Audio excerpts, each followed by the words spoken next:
C'est ne du quoi c'est quoi là de wa bob la de mio que mia bo no vive autour la nyo mia to mia no mia fo mia da do mi do gbe na mi kudo bo mi kan di be mi gba le to di bi wa se mia men ko le mia be du me ka flans yandre to go be du mi nya be kho be do ko sino no le pe a pe le kala facile ke bla de me voix to go vio so gare me a mi nya be do to yo ni ye wo ebe ke jama yo vo va mi agbo le fi yo glon be mi ni monster colony e go be mi ni colony model mi mu rien be mi akwa lo do so yo gbo we mi on to mi a oto iri wo ebe ke me yo va nya jama ojo le fi a français yo vo jibe yo ahoju a godo pe o jibe yo ahoju a kususu be le keye to go vio ona doa yo cha yo atin poko me le wa be do be wo me temi va kho ablodi va ta sini gbe ade de mi on to mi le nasi ho mi ono no wa e we be na fm so ero do ko jibe awo mo yin be na me aku avare wa wa run ho ma gan wa no do aluwa si oni be yo e onu yo voa ami an to ba gbe no wi a mi an to bubu keji ya ne be ami anti le be no e ba gbe adoa ba gblen ne so khe wa planu nya so eme do gade o me wa mo yin be ami ala do school ho me gbo we la planu voa e la planu so amede ba gbe ti nyanti ne ni ayo o ne he la to gbo gbedegbe yo glo na be o yi ablo me alo yi akora ne ni aye Socrate fionu ye Platon planu le wa gbo ejimi me o ba le se wa be nko egbe kwara na fm chanso eruruko ji so gare me be wola no ho togo video ke yo po be le wa gbe ya be aso le so me a enu pakpala gbogbo le me ameke mi le da ho egbe a o ne be set mateli ametepe kluvia edo pe blandrin for ene o do sugbo le bi agbe me mi ma gbon be e khogbon ju egbe oro do ikoto le do adi wa le be puna du ado san ngba te le pu jua egbe ya nene opa fofo vi stand teko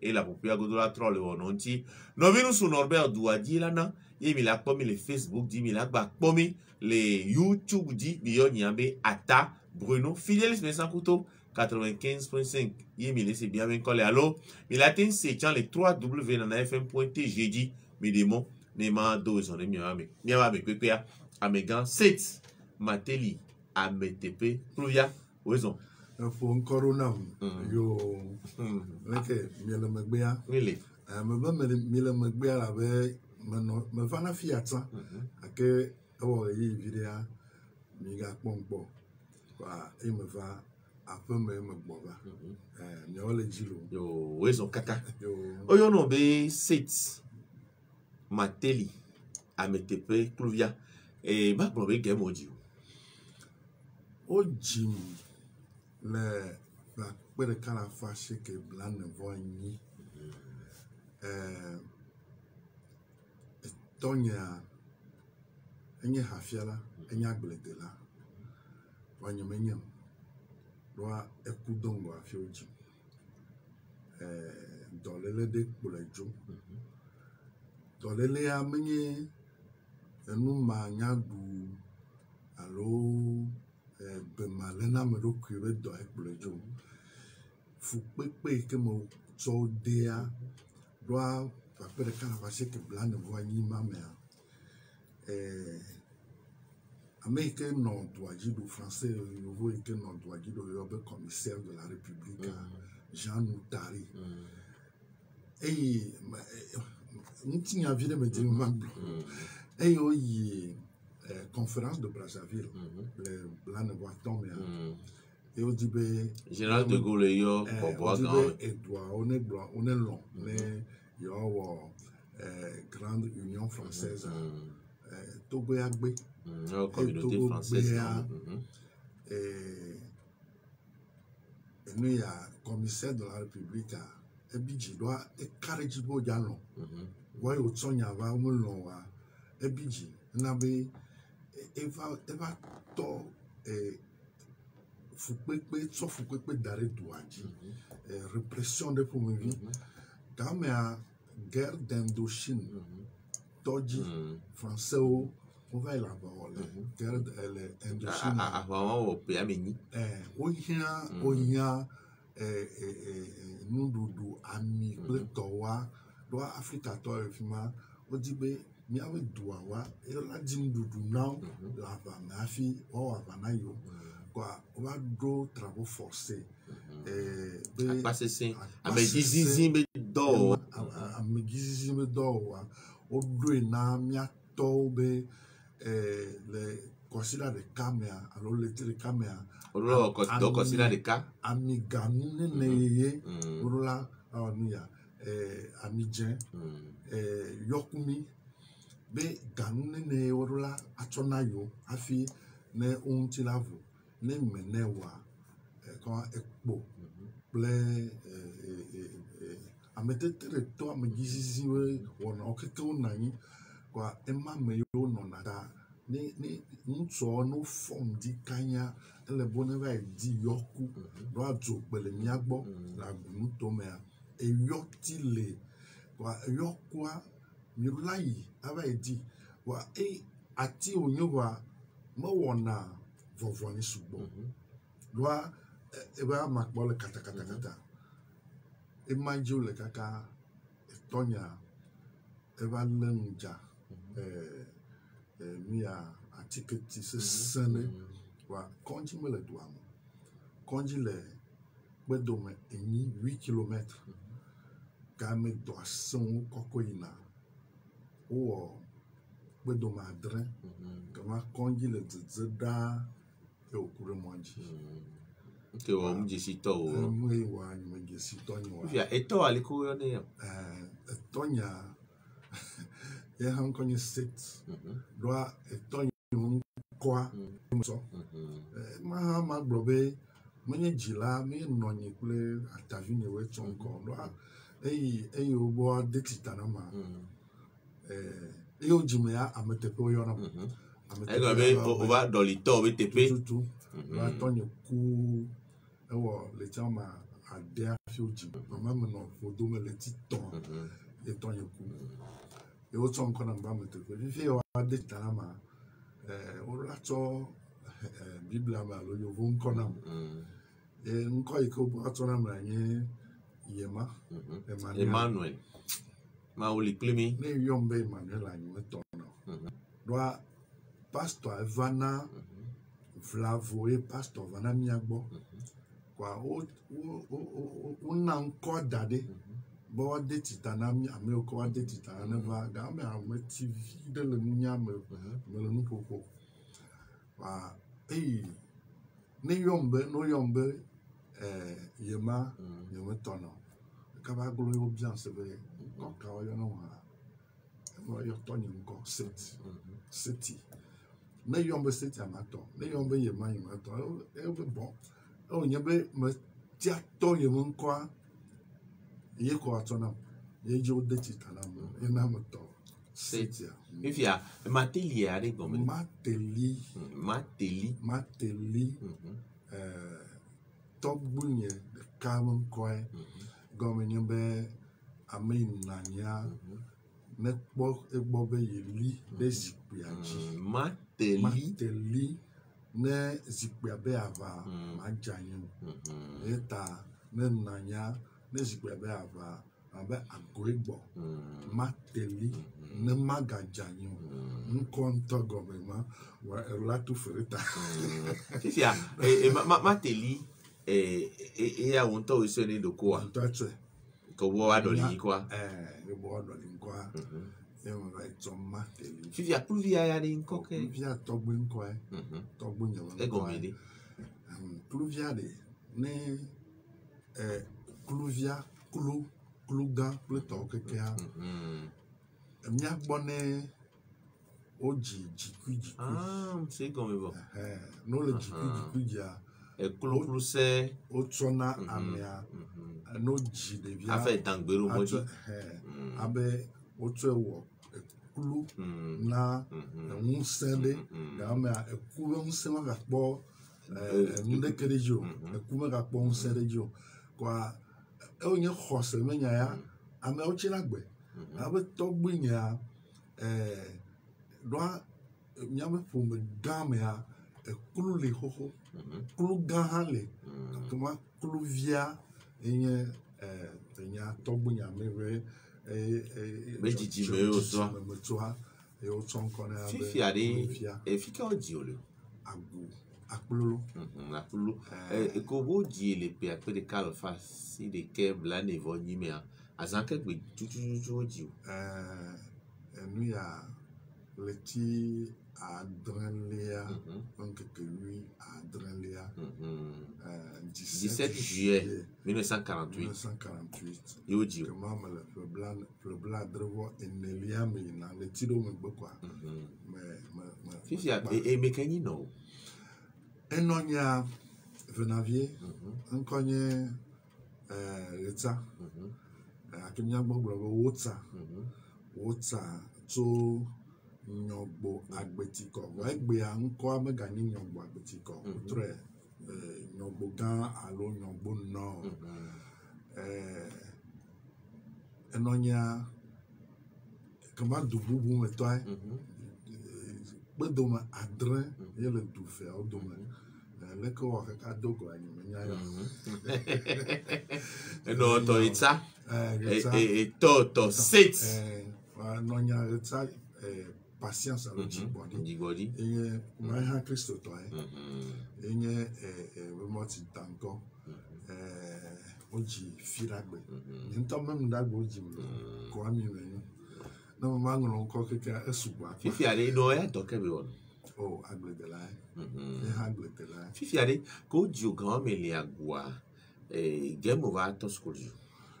You to school di kaba, non, Tonyo Kunenia, Nonia, non, Tonyo would boam saint quoi, for 4 work. Eba Joe, or the cabbage, Ebe, oh, Edgy, Dadanye, comment I'm a titi le Cali, Dadanye. Et qui vit les hommes, donc qui vient to vie, voir au Digna faire et on se vient à coup. On m'a même tombé d'une minute. On se vit non de cas. La dernière elle a on y en avait à Couillon, Jeannette, Clouvia. Ok, et non, mais attends, tu me serré, il faut voir pour les joies. Et au joie, on avait fille man noir, mais et a dit be maman noir bon. On est plomia, mais bon ba ao. Mai et tonye me dume. Mai tobunye do tobunye no be. Et tobiton na do. Tobunye a no be kakana va kwere kala fase ke bladren wa to. Maglobe e ento ko va zusibe. L'on a nommé à Doméa, et il y a un temps qu'un agbe, mais non, me l'adon tinto, me l'adon tinto, et son men aussi. Et son men aussi, et n'a bien matin no bo, quoi, ne me laissez à voir pour l'anjona, voir ne me fima, doit majedo, comme on est comme après, no comme après, Maraya, quoi, ne me non naviguer caca. Alors maintenant, il no kaka maglobe to mohof peni afiva isuku lo anu ba to suku la di abodjopo egbe suku le nonye gboa no me va enka no me trova nyame duma kulolwa no jina la isuku ojo na vine togbo ojo na gble kula do ya gble kwa bon il ne trouvait pas ça mal mais de fou nous wa ava do fida o mo la school na maglobe ma hofeni yento enabe emi français school penia orla ojigbala na mi kwa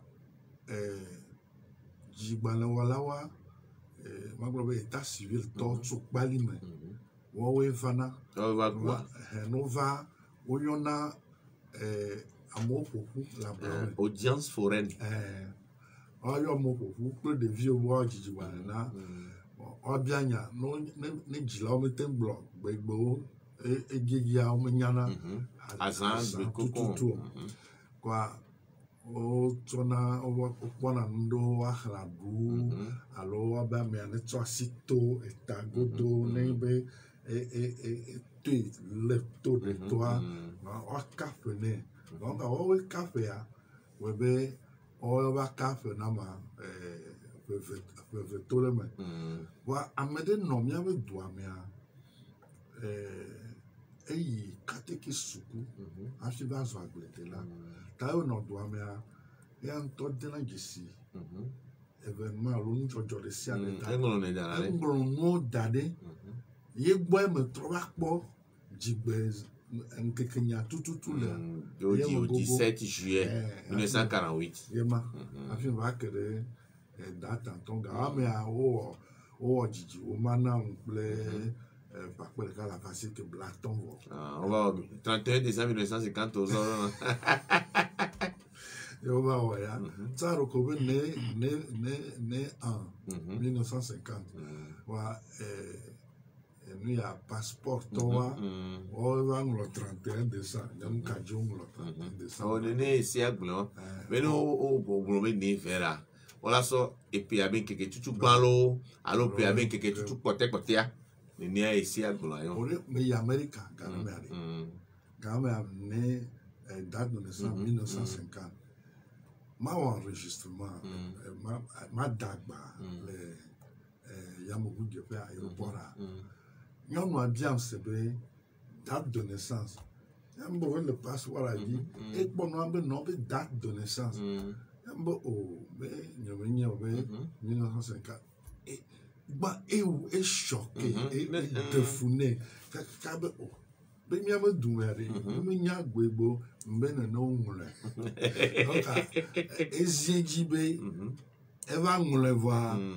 eɖe fu nɛ kaka ebe ƒe 3 ga passeport ma ku me 3 boa ga me wotɔ nuka 31 décembre ŋlɔ na mi ifiari avec grand cette matinée pour via kola to school dia fi ko to school adile akplolo agua plolo míaƒe dume eme yi CP français suku no ave gbe suku mo ave gbe suku leti ɖo no ame gbɔtso enɔnyi gbɔ trɔ va tɔnyi me dumea comme menɔ gbe suku yi ɖe fi ma me va yi gbe sukua nyɔnu hã me gbe suku mi wɔ leti tɔn ɖe hafi enu ya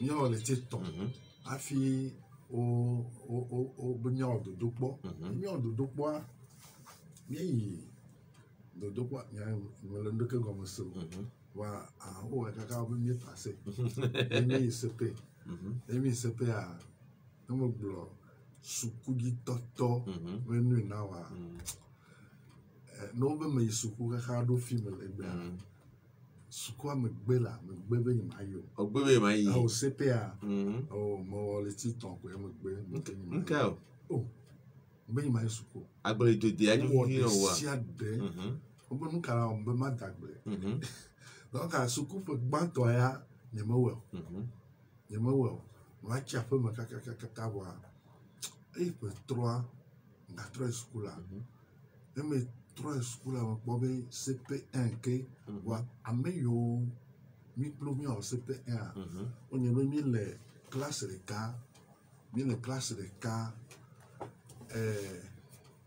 ɖoa CP1 CP2 titsa ɖeka ye so be ku jumelé ne mi nɔ xɔa me fie mi ɖo classe ye me kpɔ be nyawo la kpɔtɔ le CP1 o sɔ yi afi boa CP2 a ewa ede adata me na me embe yɔ suku la mi keke ko la de emi tɔdzia nu yɔ bo de dzoa me de dzo ɖoa tso CP1 yi CP2 a me la me gbãtɔ mi ɖo CP2 a ne galo me ɖo akɔnta na C1 viwa le wobe classe a wova kplɔ nam tso fi ya be ma va awɔ na ɔno mete le wɔwɔ wova kplɔ tso CP2 be ma yi C1 ma va yi wɔ na wo eba ne me wɔ na wa woƒo na wo kaka woƒo na ma va gblɔ be ƒe gbãtɔ yi ke me gbe suku la ne va trɔ yia tso ga amea ame yiwo keke dzo ɖe gbɔnyea o va ƒu du to ati to keke ame kpɔtɔkpɔtɔ wa mi kple wɔ nuka CM2 fifiari Et que au to school a dit ne anti cha ke homile horika hovi wa do go min kwa. Nkonye Richard Biakou. Richard Biakou. Biakou. Enye nous a Lavier to. Lavier le pali me vetame. 10 km de pali me. Richard Biakou. Il y a quoi il retourne on est allé mais que comme il faut. Retourne Chichare. Donc Boudam doit mieux dossier non né. Mais pas y connaît. Pas encore quoi. Et que qui t'a mené. Et quoi que mi connaît quand même. Nka mi pas connaît. Et pour la monsieur boy alors. Et puis ma co. Et popoué. Noir, teint noir, glicoué. Lolo, millionnaire. Lolo. Et le poteau. Elle est trapue. Correct. Et voilà 3 coups encore pour la main. Ne pour 3 coups, on t'a la nyambe hokbo. Et mi ton connaît, wa encore Boudam. Encore Boudam. Oh, elle avait Lolo. Lolo, mi tonné. Nye kuma to, kuma Adame, alors kuma konda. Kuma fide. Kuma towe, comme on dit, maintenant, on a fait tout. 59 et nous y a Chicha Mibaho, le Bladem, rentré 59-60 et nous y a Chicha attaqué. Et nous y a boafié au Hoblode. Mon CE2, les Yagbo. Kaka mo sem2 afi vajo via quand mais et Wadin no Iwaton Wadin aussi quand même au dinaboa da minueli les mi certificat mi bagen ne wa glombe school ale odo Waton ko Wadin ko sumi vile alo ko sumi vile onya on na pota ma jo do wa edem experience be egia non le poids mais tout nata e flanata là daro mento hare tanya fomo et après on va de la côte amena o hala ron ti o ko na o benka o e minos avec des pères o e mi wo ma minos M1 mi ami chicha câble viré on Pelei Albert Pelei après va no radio Lomé Albert Pelei il va homi bon mais c'est mieux de voir tout do quand elle va l'emi CM1 CM2 mi no hore kame ya mi wa do e permet gare me a ekpobe mi amado wa le CM1 mi ton donc a mi wa dicter le CM2 viwa CM1 on a dicté à Vassana Fili CM2 viola continuer à prolonger. Ouais, bien entendu, aussi, on a continué de dicter après CM2 viol.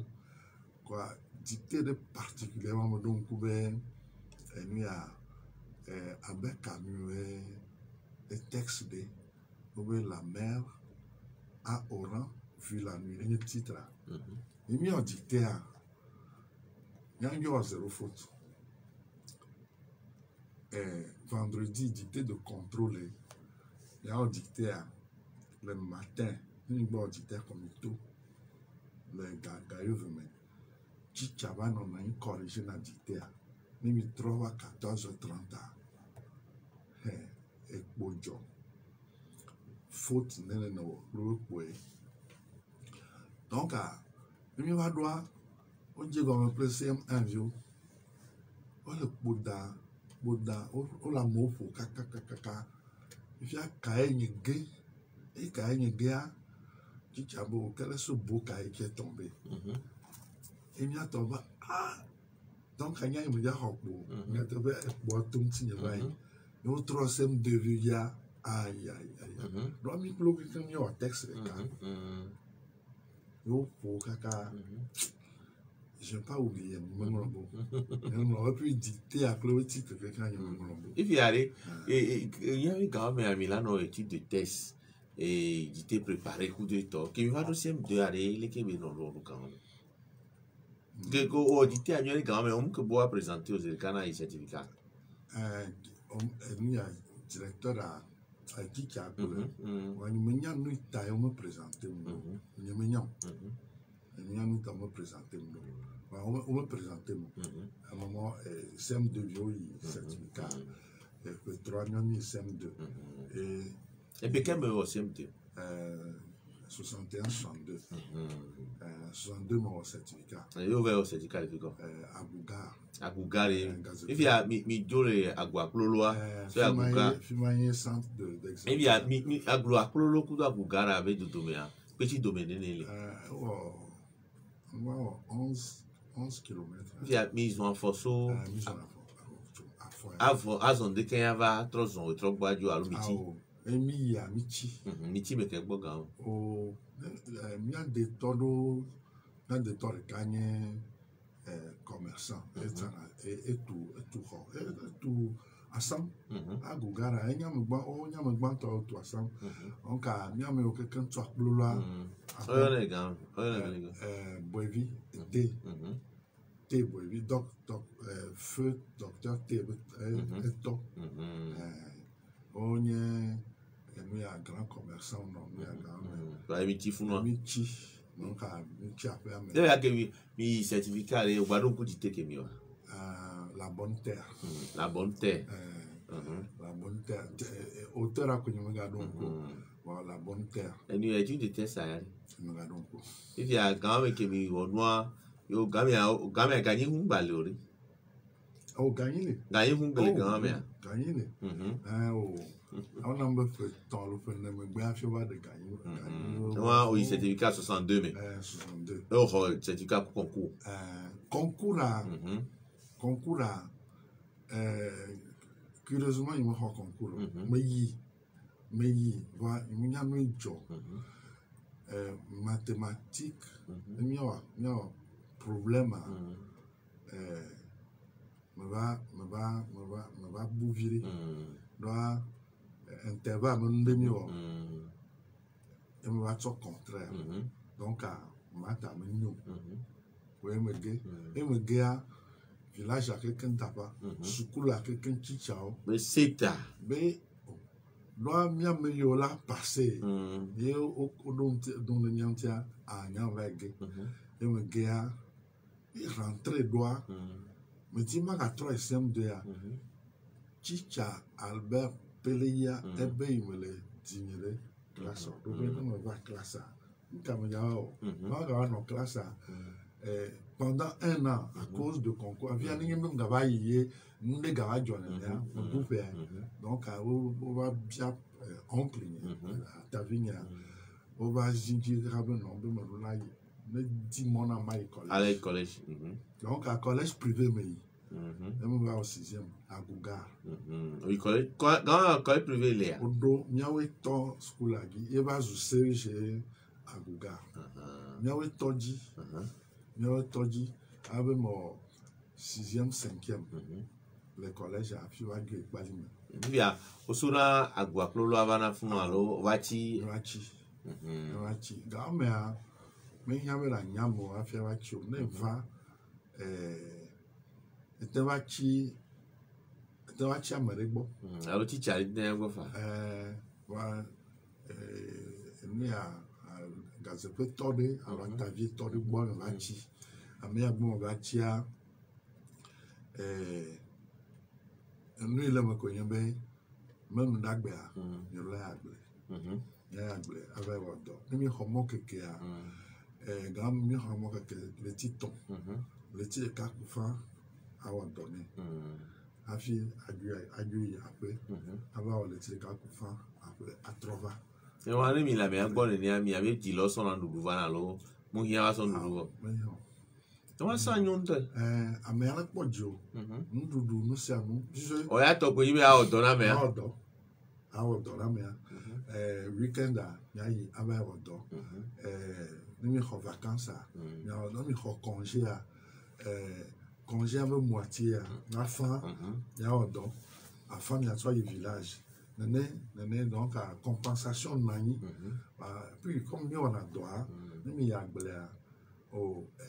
c'est surtout moi que grand il y a 1 mois et demi mal et les cas pour faire mieux mais avec quelqu'un qu'on a il y a pour quelqu'un à fiadjo à ignade avec droit il y a quand même oyi ojola guga trova ya agua prolo anenia na mo ko wa jijono on to ji ba jono be college view boy le mi boy ni ha mo keke me ha mi afofo mi anovio amoyo amoro no lume amoro no sokode mi keke mi boy ni ha o la mo college view boy e do mi vivina et puis ni mi boy ni ha o bunami lo mi onya me yo school donc à le village o tsoma mi sbe bodon modèle na mi anovi de vie mi ayo motoyo le primaire kaka mi va to cours de vacances au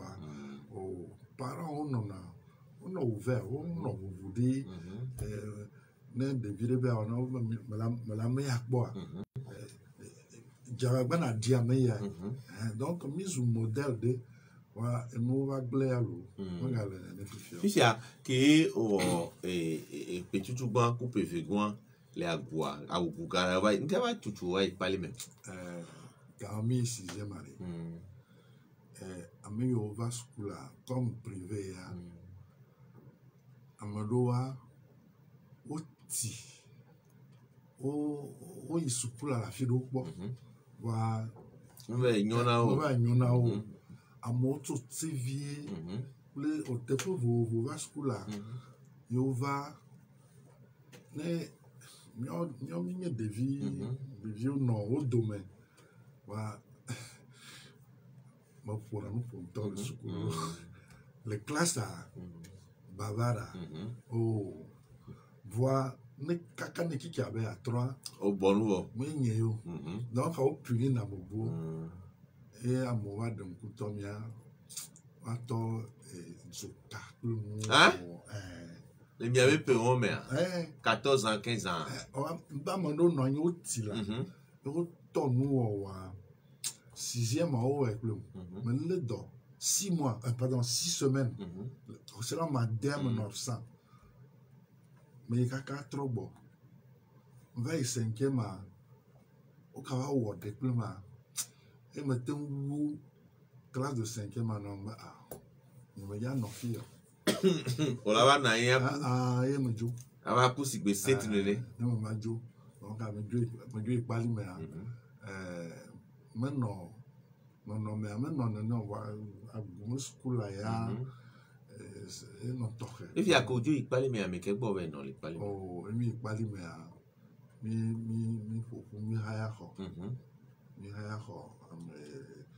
ame to no hore kama juste hore ka donc mi haya ho mi dans la nuit ensemble mi haya ho nene o maganya no lo wa masu kotokure ka on be koto mi a pied to 300 francs et on ho mi haya if ya me ke sona garona mi alors mi on a pardon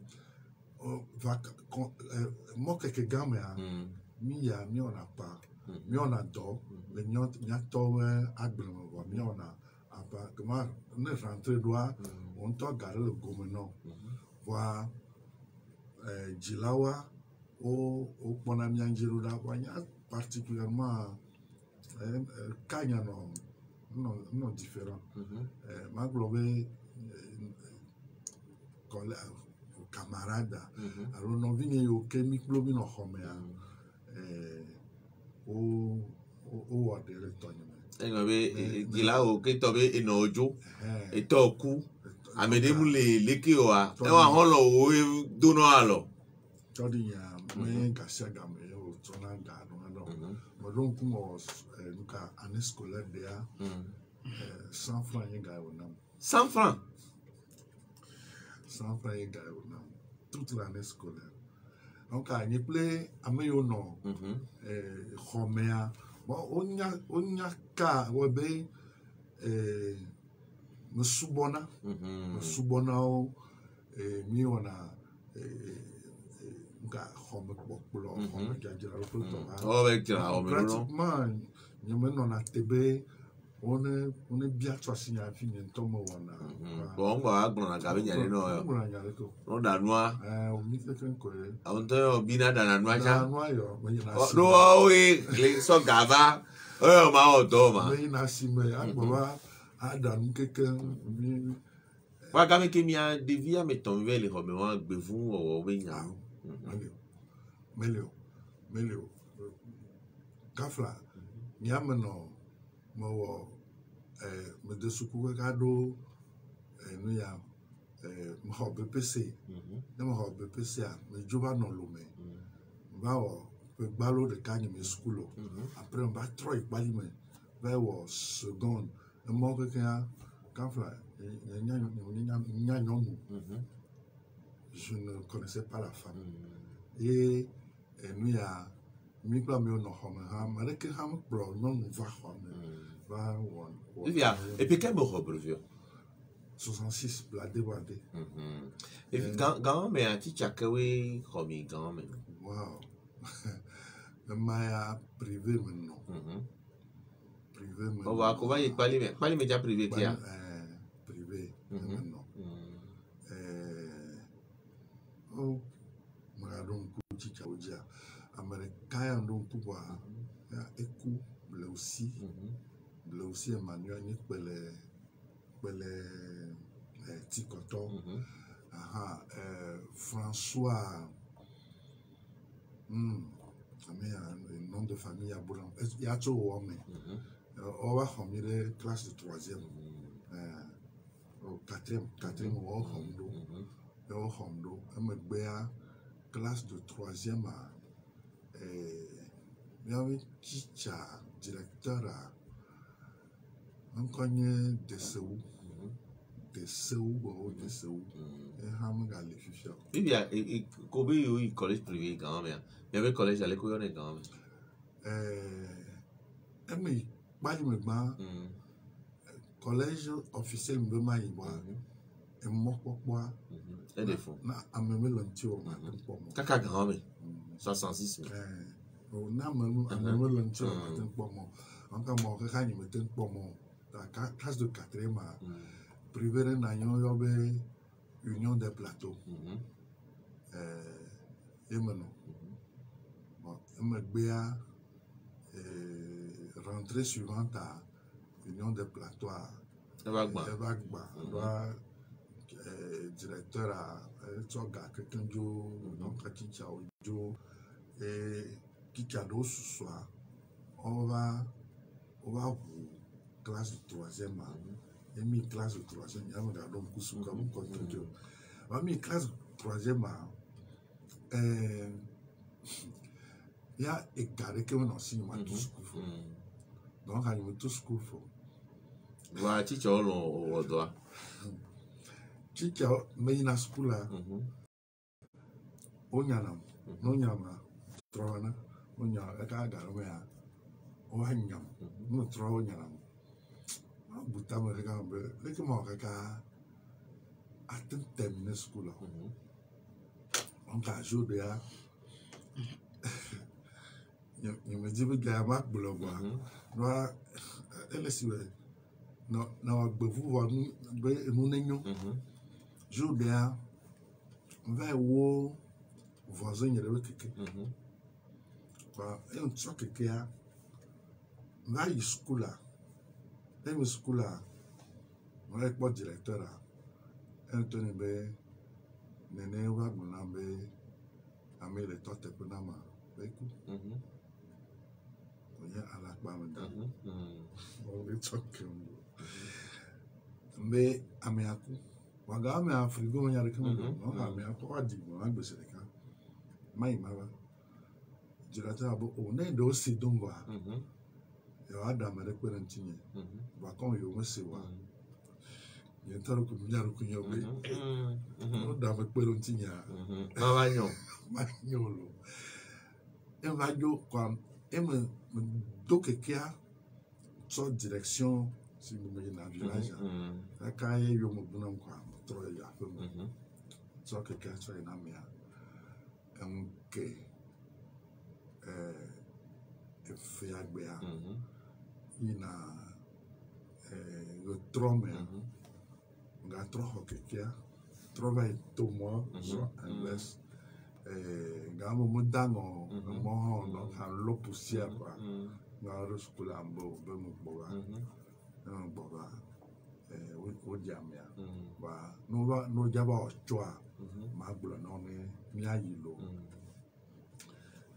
quoi edo baba na trop choc que a cho la mia que a rescula va bebe já amei tote foi na donc nga tenga sukufia wani mkhine tso na bo ke be mon ne ko mano ma ava donc a nene inoa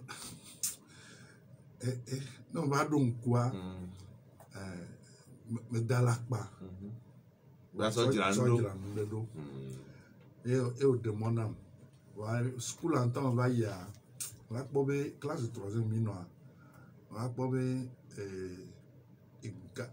qui ciao men le stable men no nyo bobe to bobe o demonam va school a do garambe a nyen to préparer BPCA kunisi on to na ho me préparer BPCA yo ko mention BPCA mention men no antiga o ba ke ye va mention fifia obe ki ho brevet à 66 mais on va no lo me perika wa on kele lo va dire classe de seconde j'ai dans le tour Sokoré un pomo donc aga on a concours bon pièce quelqu'un expédié document dossier quelqu'un d'autre Sokoré et me deux da nya khosebo wa don ti do dam anam date de concours ga principal akume y no fima et me so dossier à roda ya noté kaka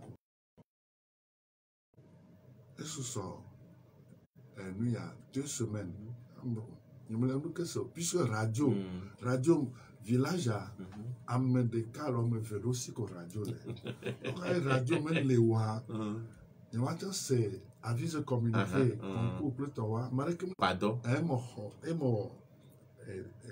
BPCA balia mea me josi le cas me nani et quoi pipa gapo donc ekpe gbagba oh concassé au corps moi vers odoma le balimea mi tove to wa gbleme va ho pe gbe et CFT to wa on va appeler PA et on peut PA gaima khogame un kotoko de ka bien dini 1800 gantoiro un hota de gomme donc à un top baba fait et il me va 3 ans les collège moderne collège moderne de Sokoré principal à Ejo principal est inspecteur grand inspecteur nous a elle directeur elle proviseur l'homme doit me dire moi de fou moi considère le cas de Sokoré le mec bon tu vas essayer quoi pour va être librairie évangélique agu mutu de no fima mo va être bon moi considère le cas nyome et vous dans on molo mi do so Sokoré mi jo le Sokoré 8h va do surtout bois au demi quand surtout bois et voir de ipeme vers l'autre va bova et nous à 17h moment et au bova yo dominer théaji et mi je le moment ils ont quand boire le dit gâteau mablo est sous Voilà, et on boit l'eau, mais il y a des. Sur le cas, monsieur T, et il va faire non. Agua. Voilà, il va faire les tokens hôpital. Il va dire, au bon.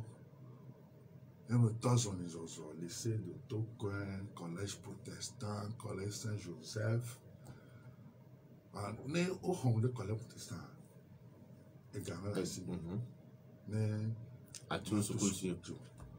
Donc, à lycée. Lycée de Toquin. Et me misero. Dans mes proviseurs à Javon. À Javon Mathias. À Javon Aïe Mathias. Et proviseur à. Et nous, il y a un surveillant général là, M. Mensa, tout à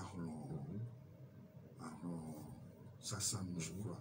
Enfin, M. Mensa, il y a un surveillant général là, il va être ouais. Il y a un beau, il y a un d'autres, on peut les caler l'homme. On peut les caler l'homme. Et puis, au jour fondant d'Inasa, alors, ça va autant. On va le dire donc. On va le dire donc, à Fokbanto, à Malassine, à Fokbalon Zona, nous sommes cordons, et menamé. Donc, on va le dire donc, doit hose de cas, les Sokopao, on a produit agricoles, café, cacao. Café, cacao. Va le droit à Barafou. Donc, on va droit battre. On va le droit battre. Nous sommes considérés des cas, au bout de tout phénomène qu'on a signé. Emma n'a du gavo. Afi, nous avons un mois après, les tirs de cas, nous avons considéré manté, nous avons nenaye no eneo kaka emo pour le cas le lumea y a school voir même do ya mais na bibliothèque centre culturel français na bibliothèque avant nous quand même nous joindre ma psychologie de l'enfant pour le toa mais il y a agmanement va être là là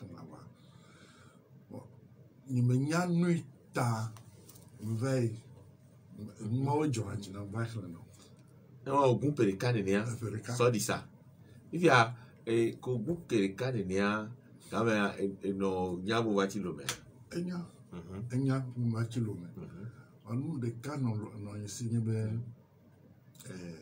no nya amedahe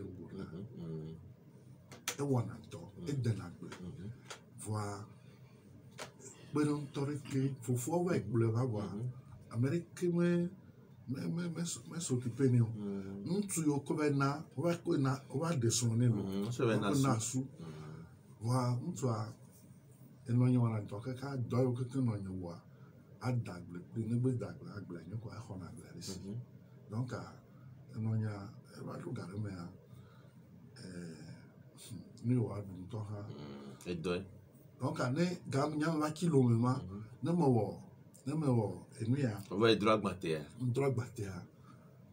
ina an gofisi achando ati kuno achode Christian na nyon de garam ya ni eno ndo na nyebo ka yo la cha so enu asa oh no la so no etolo bon donc la agbe no dur fiari et au perikawa begua ya kora trova ipale me gbo trova o seconda on va lancer concours le parlement collège protestant et un collège de jeunes filles on les trois un collège mixte on lancer concours et au bout seconde donc à diga me droit battre pour garder me do pipa mais solo me so ipale ame mais au concours là même au concours là oh fia na trois l'homme va nous la signe d'accord même trois et mes school là privé school fait gamin la signe mais la school là mais gamme jama yobude inye enuya directrice konye Martha Ina Fox eku la 10 ans de wo ba Martha Ina Fox ne na me classe no e ka banya na me to school no nyama trovana no nyama trovana ba yon be yorma ke be no to school for wa no nyama trovana di my school wa do per un tito ameme la simi on va pour na de todo famille do on va famille awa o va non be yo tout school ti wa boanyen toi en débrouiller na ndulu benu nene eu donc on va tout school ti awa ndulu bon me ga no khronye mia de vieux comme ga no home il a contribution ni ga me anyiwe e mo no seconda nyɔnu vi ɖewo hã va tso lome va wɔ concours mi kplo keke nɔ seconde vendredi fi la gbea wɔnɔ internat fi la gbea woɖana aveyi nɔ no ɖa aveyi wo meɖu ne o ŋdzɔna dzina wo ɔka mi woɖona dɔ woɖona dɔ na mi devoir maths géographie gama yovo na géographie na mia au menu va quoi dicter le soir géographie tombé géographie pratique non do do ena ñom vi ya auto do na ma ono et amesia me la to le veya wa jo veya ma no ya ono dra o suna gbo donc ne ya mo ko ne kwa nso afome ya o sa tron experience ti mia me o kele home ga me anto mia me ne no home o no ho ba ne ya to fida gbe kaka na joda brala mi no na ve ya nti nyure ngowe kon la no home nto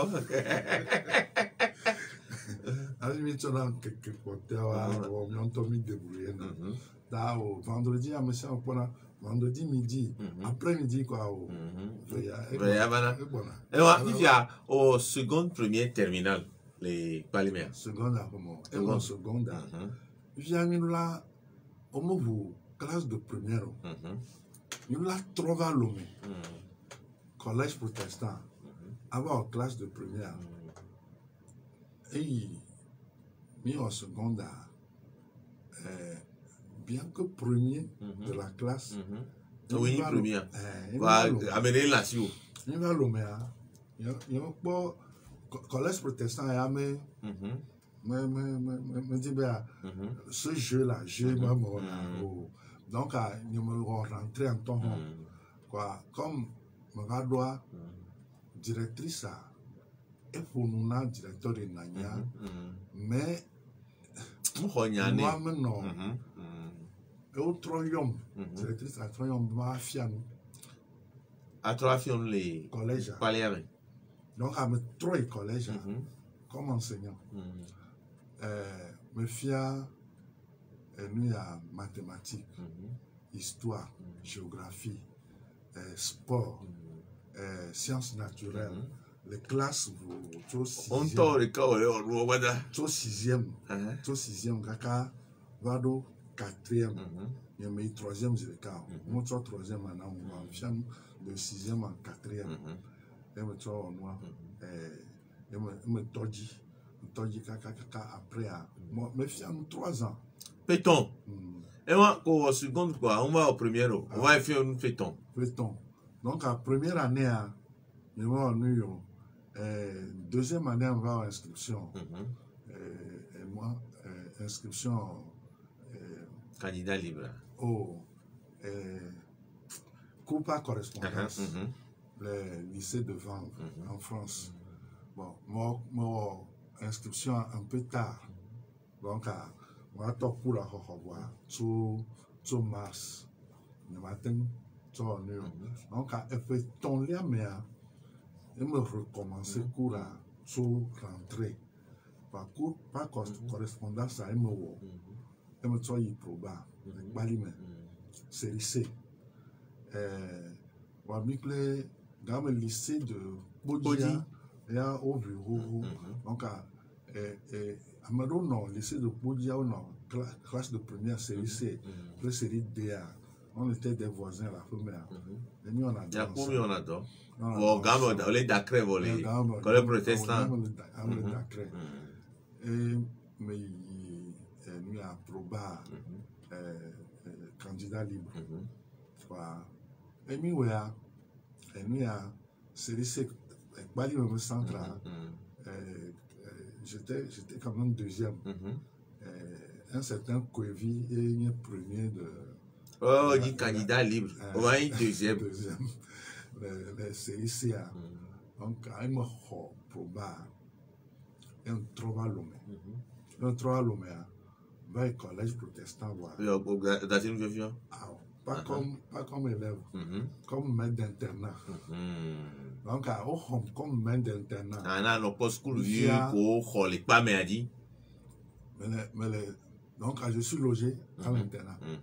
Mais l'internat, nous avons deux schools, donc, problème mal résolu.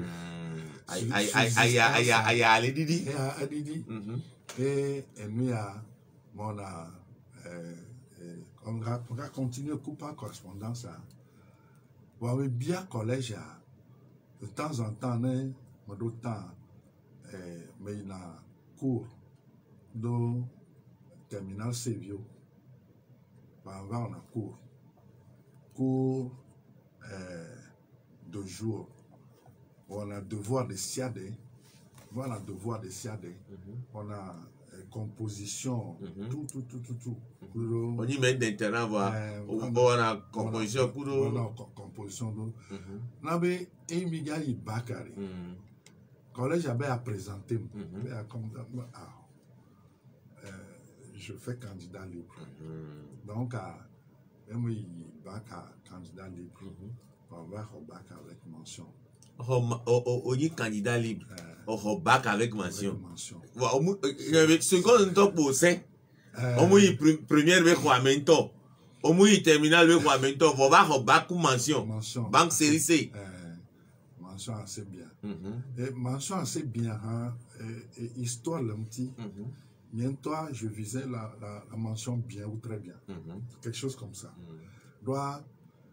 Et mon devoir de collège protestant avec série C, vioa, maths physique, ma globé me maîtriser.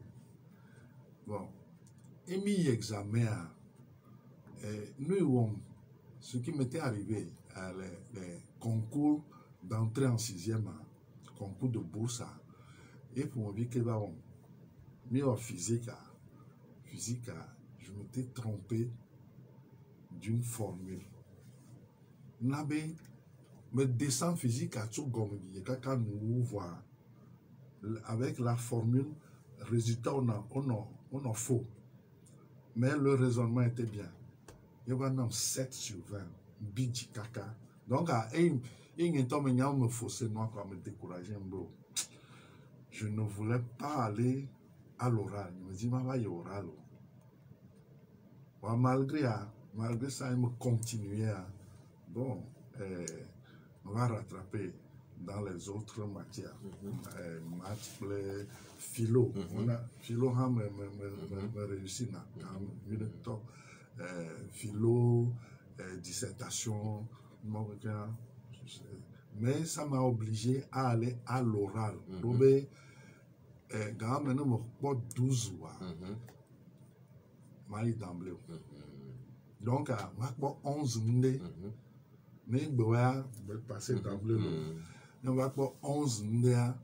Ça m'a obligé, mais l'oral. Année quand même, il bac. Et nous, il y a 73. 73 000. Donc, au bac, au brevet, 66. Donc, avec toutes les coupures, on avait 73, on avait bac. Et mais, oral, nous, je me suis vengé. Trop physique.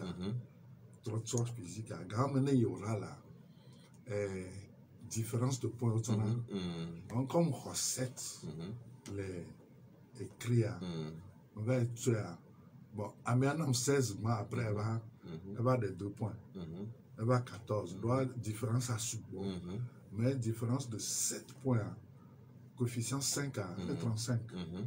Donc, à me gagner le FIMA avec les autres matières. Donc, j'avais, après oral, là, je une mention bien. Assez bien, quoi. Moyen, là, tu as mention assez bien. Donc, je visais une mention très bien ou bien. Voilà. Incident va journal. Fifia, amiga sit maté le cluvia et tout comme school ou rato school dia ogbe perika gbowe wa yi e ka flan amede mule la podio nke na onu se by school ape ye ko yi ba da filia on be a di dore ni a wa lo ya ni enseignant de brousse school de to me va ta maintenant poto me va ta maintenant bo ba ndé le menye tonambe ndola yingo kakana fika nyemenya wa enwabe ndola yingo ye maglobe kakana gbea kafla moho le bladre von nevo nyabe nyempo wenu voilà ouais Fifia et ko on va bakare on s'inscrit à l'université Lomito. Alors, quand même, à l'université Lomito, bravo. Donc, 70, mais on te dit.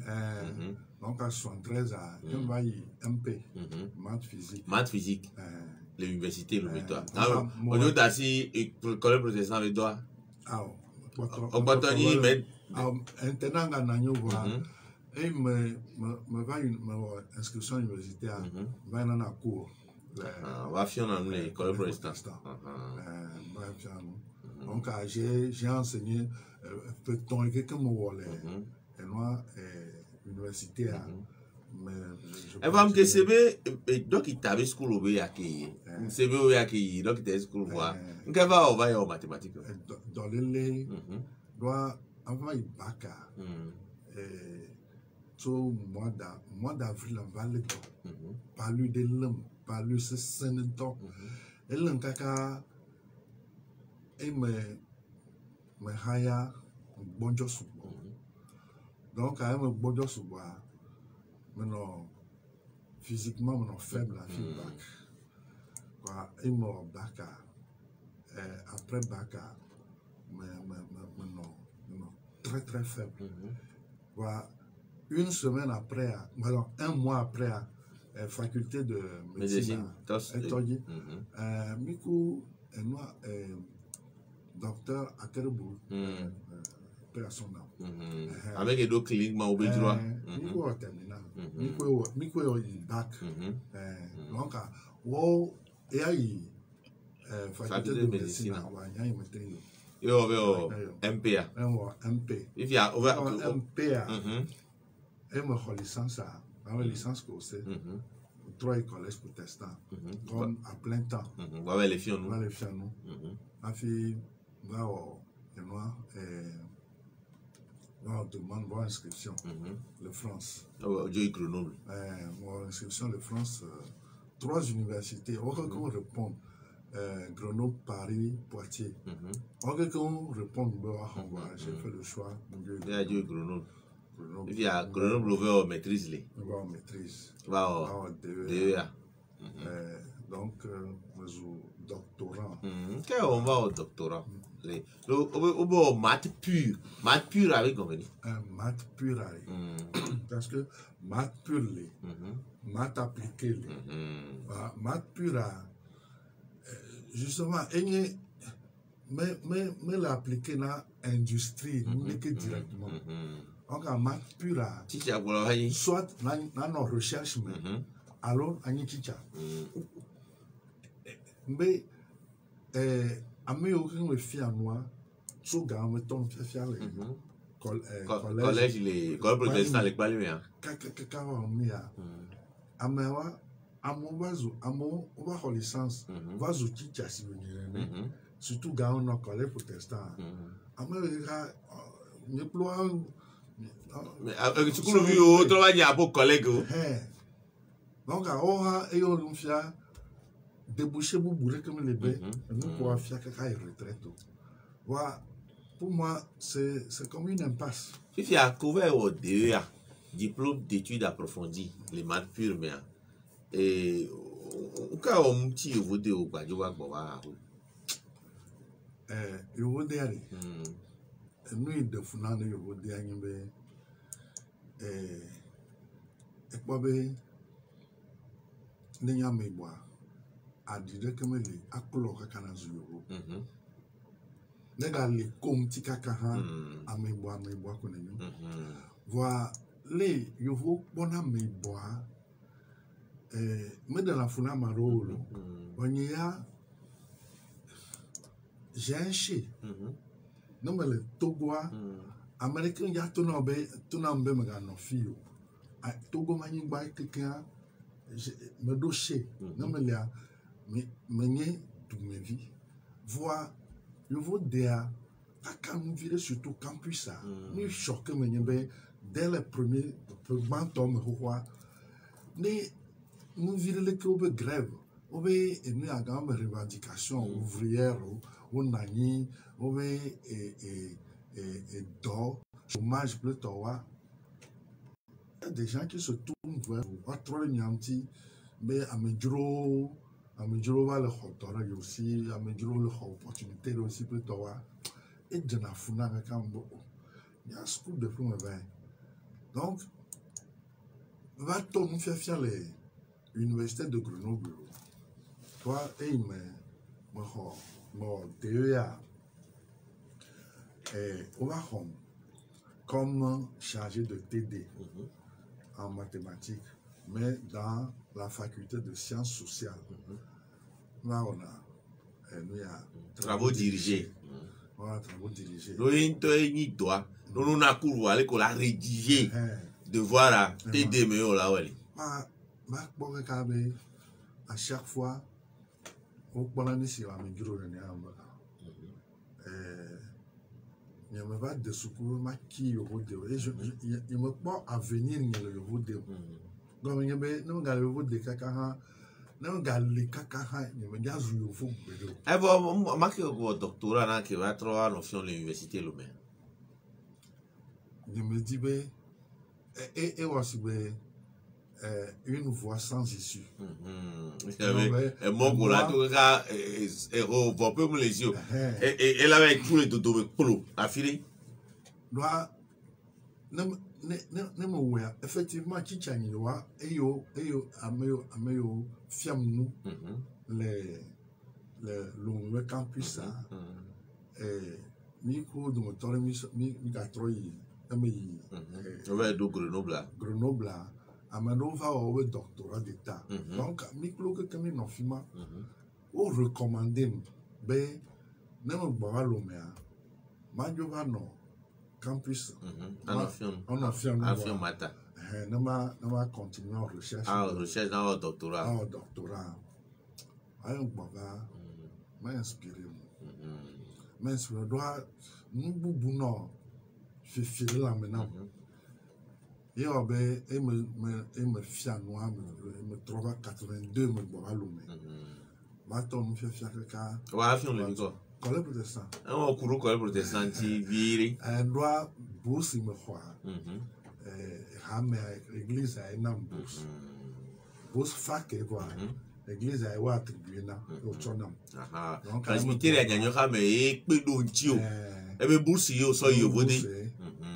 Bourse. Doit ne me doit engagement le noir église pardon doit engagement pour l'église on a même dollar engagement pour me au moins voir et me tombe fier jeunesse et puis question de développement. Eh bien, avec ton notion les protestants, les madidi mais quoi, mi CB, Ewedo UCJG et Union chrétienne des jeunes gens. Obe we ha va Togo nto we va fon le ke be nyino. Et me dans France allez.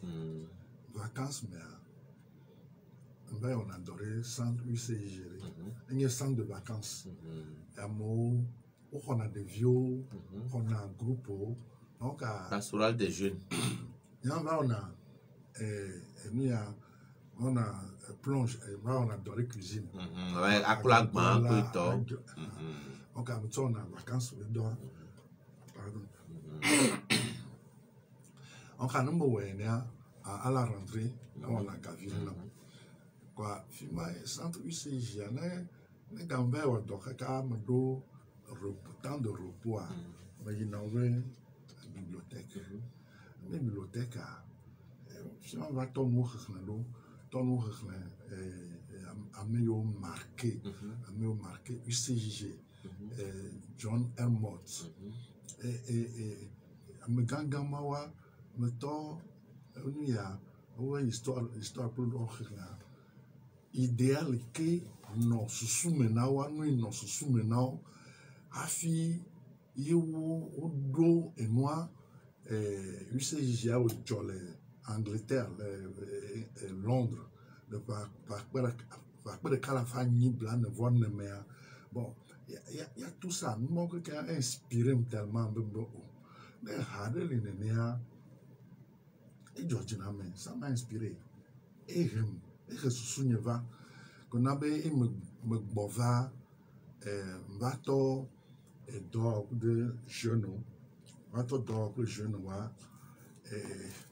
le sous-soubé, il n'y a pas nécessairement mado UCJ.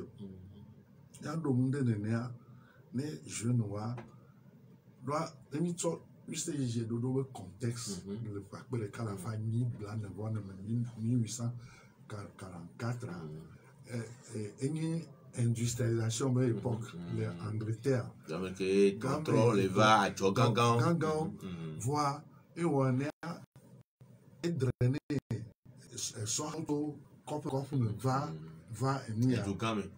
va Dugame. Yo va amowodo, wano hoga, comme do famille, on do nireke, on do attache, et hame à église, mettez encadré, mettez canalisé à mowa, bobotoa, alcool, do nyon, le mot, Fimbaye, et nous à Amedo, Amebu, UCJ, tout bas, et contexte, ma meilleure vidéo. Bah, et me tue sur le mien, toi, miame zonia, miame doua, fima ke imele, dobe exode rural, ame suboto, nka cover do, o dacier agledede lo, o dacier agledede. Dans ce sens, on a le son do, ame se on va, be il y a chômeur, be il y a 10 do, be sans encadrement. Comment même chose, wa ina mado we, et au noir de, leke waye. Mion matin ou mais noir ignorer la menando. Donc elle me bova me tourne fia voir sous souvenir nord moitié à fa non fia voir et me tourne doji et me tourne doja nyanu hame sorewa et me tourne tout me tourne au Jona.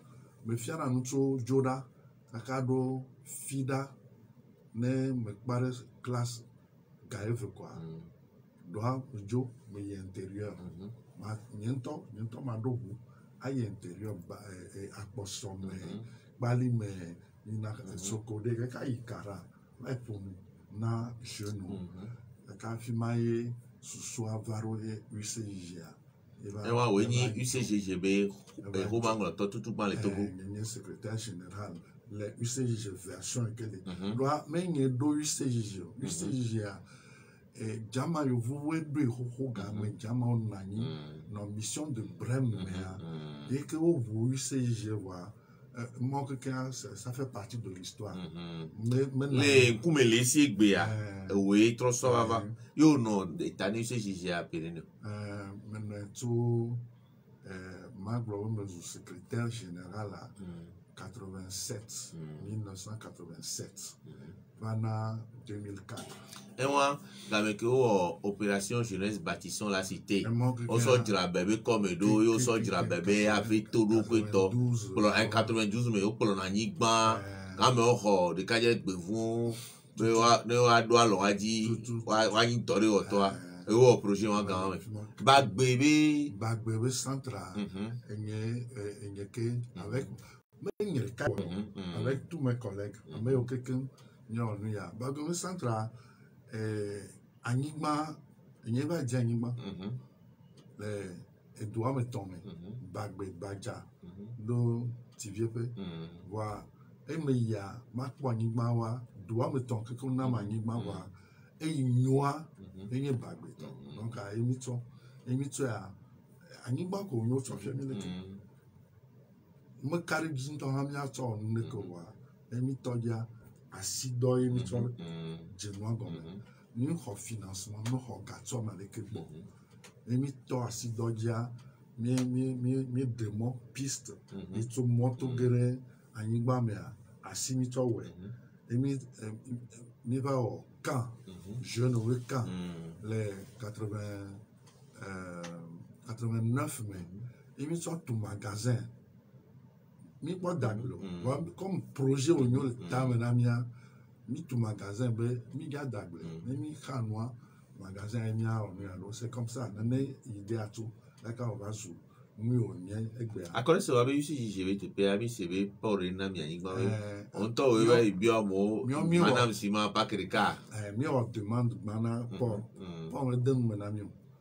Après il va tout église évangélique est à toi du modérateur quand même modérateur a oumé et nani quoi et oui et nous y président bon il y a des magos et au glissé demande mais il le dit à Nigba il y a des magos Paul beaucoup maintenant à Nigba et Paul son Nigba son a on a Nigba au 4-2 ans on 4 fevraier mais on n'est que dans Nigba tu vois ni occupé ou quoi voilà les miens 88 et on a Nigba 88 à et on est en octobre 88 on a Nigba 89 à non on est que et quand il y a 90 mais il y a 90 à quand il y a au mois d'août ni pas on est que Manofi a Anigba à la Jolimiasio. Donc, il te porte à porte. Il y a un nyanya niwa, les church, comme le haki, le toa, qui s'y amelo. Non, de wa, au point de Maman, madame, ne projet de Niasi ou Nanya Niba, Boya, Honiba Niasi. Madame, quoi? Amabo, il y a un accord pour le cas. Amarebe a nasima pas que le cas. Amarebe a nasima pas comme où l'ennemi du caca quoi. Emi dégagé Atlantique le mieux que quand la imagine. Emi tort donc tout août même. Août, septembre, octobre. Midi octobre ma. Il y a deux fondations na clôture pour Anigba quelqu'un. Il va terminer fondation. Et pour va me donner on va prendre le danger et voilà et oui c'est JB et pas mal à quoi ça va vivre mon bout c'est que moi dit va on va do appel de tiens appel d'année hakon appel da gam va au me travaille au school à l'université de Massachusetts Metro America nous ya va me dasi mathématiques et quelqu'un vers sciences sociales donc à développement venyawa et me bova me va do connexion do OCDI gam Michel Decha et no OCDI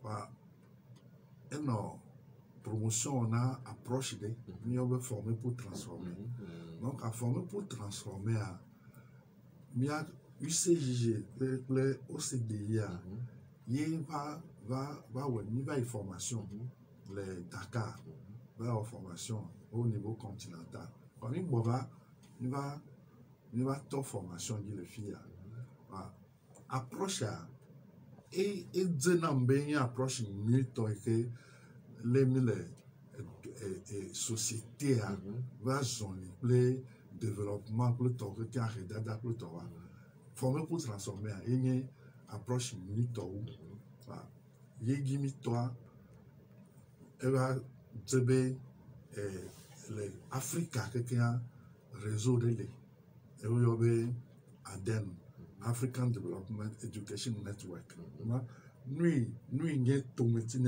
éducation au développement par réseau à un américain embrassé approche au atteindre réseau mais au final il doit réseau mais donc à UCIG mon produit Ouagame 2003 mais il va pas Michel Deschel-Gadjo wa nous on mis là au CDI maintenant il a porté projet à la locution ne adjoint au CDI maintenant il a porté lui c'est il a le cadre maintenant porté wa et n'ami va do appel association des praticiens de l'éducation au développement. Association des praticiens de l'éducation au développement. Donc, à FIMA, Benemiatem, formé pour transformer. À trois mots. Trois mots. Yama. Quoi. FIMA est appel à Edjoto. Effectivement, Michel Deschel-Joa, aussi des Ivan Assiré, approche. Nous de cas que valait, mais on va 2004, 2003, il doit appel. 2004, Kakana, nous à 2012 à approche. Nous formé un mot sur le Togo, nous formé un mot le Bénin, formé un mot le Nigeria. Afi doit approche même nous doit former un mot et association de de gâteaux et puis nous de gâteaux formation nos formations à quoi beau et on va évaluer le bâtiment l'équipe bailleur au monde à ce garçon doit à mauvais tout dôme. Voyez, il vivait tout en temps. Pour la petite histoire, sur les carrés, nous avons une formation nous togolaise. Et Joe, Amérique, quoi, l'Amérique, il y a une Joe, et Joe depuis 2020, et toi, et au Yom, il y a une communication. Dernière phrase le WhatsApp a fait mi kaka jo mi dasi conversation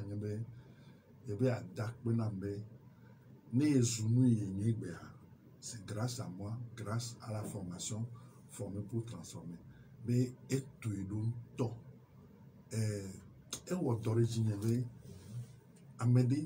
votre formation c'est maintenant ça fait pratiquement une formation ça fait pratiquement 16 ou 17 ans. Puis on va le témoignage. Il faut aller au toit à formation nous avons mis matériel à quelqu'un. Donc nous que qu'on l'est. Mais à Ménébe il y a une formation. Nous avons mis sur la formation. C'est que mi le lancé. Garant mi lancé quand mi socoré là il y a 3 ans mais il y a organisation de Socoré, mais en formation, il va préalable non faire découvrir. Malheureusement, mais il n'y a pas de financement. Association a d'autres problèmes. Parce que les partenaires bien financés et Gessi formé pour transformer. Il y a l'ombre, il y a ça, mais l'association même est en fait. Il y a besoin de cette matière. Pluvia. Vous avez egbe a ngbale hwa sigbele ko hwa na sane no nke o mdo no politique mo politique wala wa munya me yo tonko le be yo nye politique wala wa o ni politique wala wa enye wo doa politique amelo nyonyo yenye politique wo akene fi ozu madu nenyunam nenyuna miamedo voa amokpapewa sauve qui peut alors nous que gros no wa emani merio politique fisiani o le hoade gbo ho wa blori le ko susu be to gwara no ame ko le wa blori ya hone o wa blori le ko susu ga me ko glan blori be nya be to gwara no e be le gbe ya melene no enye mu haha nenye be me rakpoto le nu denya ya o me elle avait me gesi reyi donc on a blood ho la blood ho le mokpo ike no anya me nya nu tonti ma blood me no très précoce ni me tio la me khofo wo yo d'accord 58 enye accompagner tobuye emi no boy va d'accord yo va d'accord quand tobunya eti wa mezo pli nezo vilesia c'est 500 mètres là non 500 mètres là emi zo kakami on va être d'accord emi bova doit les dove no me a po me nou vevere non to ga me mo gun kude monti avec cette mateli ametepe kluvia kam ke yimi ato ayi teke vo manda pe no nenya relation la gbon roda sorel vivilia edo mi pe be sukul dila de funo ba do vive nu kaka oyi o mathématique trouver o université le Massachusetts l'Amérique PV ba o so agbo ki so do tutu ro nyan mi nenya relation la gbon mi so pa ya kala si